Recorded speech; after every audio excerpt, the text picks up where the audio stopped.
Let's look at direction cosines of a line. Now, when we talk of 2D geometry, remember we are only talking in terms of x and y. So our figures cannot come up towards z-axis. They have to remain on x-axis itself. So lines can be parallel or they have to cut across at some point. So lines in 2D either are parallel or intersect each other. But the moment we talk in terms of three-dimensional, then in that case a line could go like this and another line could go like this, right? Looks parallel, fine. But if I take another line like this, now remember this line, let's say this is A, B and C. This line B is not going to intersect C. Why? Because it is behind it.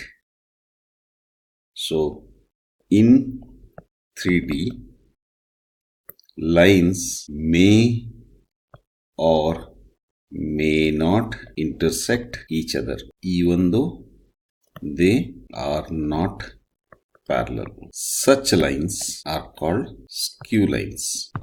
Let's look at a line. Let's look at a line, let's say L, and let's look at another line, let's say L prime. Now, if we move these two lines, remember they are skew lines. They are not going to intersect each other. So they are not going to make an angle.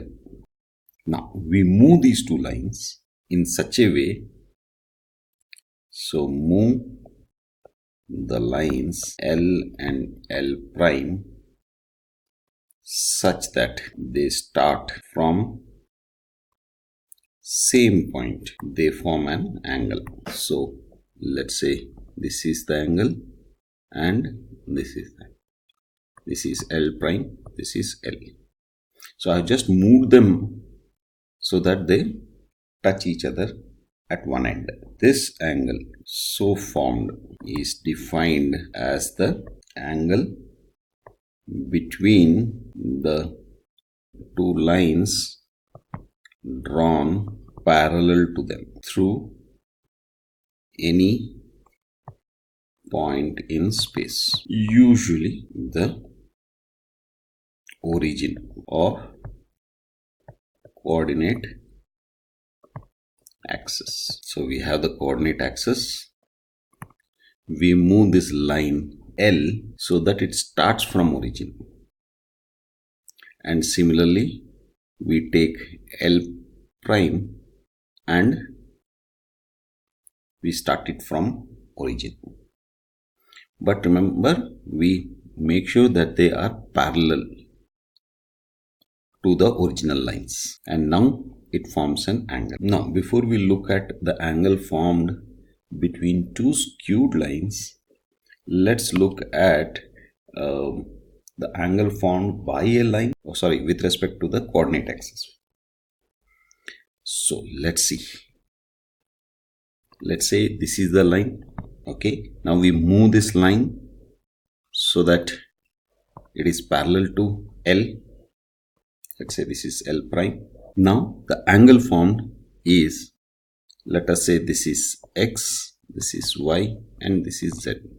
So there are three angles formed. One with respect to the X axis, the other with respect to the Y axis and the other with respect to the Z axis, right? Now, if remember, we are interested in the angle formed between the coordinate axis and the line.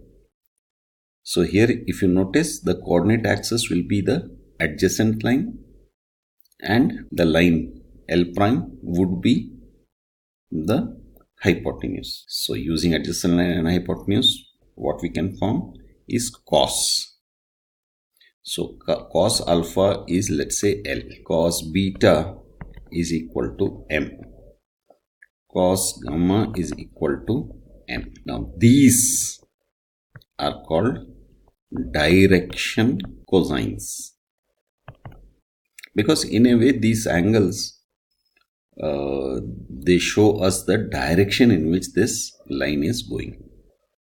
Here this is alpha, this is beta, and this is gamma. Now if the line is on the x-axis itself, on x-axis, it means that the angle formed with respect to the x-axis is 0, right? So alpha would be 0, beta would be 90 degree, and gamma would be 90 degree. So direction cosines would be cos 0, cos 90, cos 90,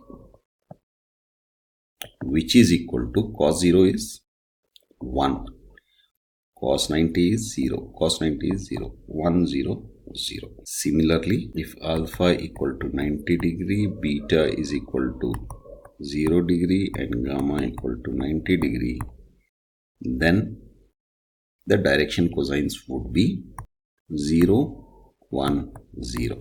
And if alpha equal to 90 degree, beta is equal to 90 degree, and gamma is equal to 0 degree, then the direction cosines would be 0 0 1. Okay, again, generally speaking, a line PQ and QP directions are opposite, so we usually say PQ. If that is a line, then QP is treated as minus PQ, right? But when we talk of direction cosines, we ignore negative signs, since we are interested in angles, and the sign doesn't really matter when we are talking of angle of a line. Angle still remains the same. Now let's look at some aspects. Let's say P is a point on L prime, that is. Now the position vector R of P would be what? OP, vector OP, which can be written as xi plus yj plus zk, right? Now let's multiply with I unit vector. Now what happens when we do that? R prime I is equal to xi times I plus yj times I plus zk times I. Now remember, I times I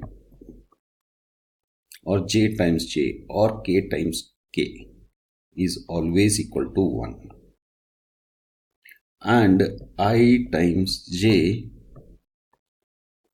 is equal to 0, or j times k is equal to 0. Now if we apply that, this would become Ri is equal to I times I is 1, so x plus y times j times I would be 0 plus z k times I would be 0. So vector R times I is equal to x. Now we also know that R times I is equal to, that is if we are talking of with respect to alpha, that is angle with x-axis, would be absolute value of R times absolute value of I cos alpha, where alpha is angle formed with respect to x-axis. We know this is going to be 1, absolute value of I is 1, so R I is equal to a magnitude of R cos alpha. Now left hand sides are equal, so we can write this like this: cos alpha is equal to x, or we can say cos alpha is equal to x by magnitude of. Now we can follow the same logic and arrive at cos beta is equal to y by, and cos gamma is equal to z by r. Now remember, direction cosines of parallel lines are equal and vice versa. That is, parallel lines have equal direction cosines. So I think that's enough for today. Bye for now.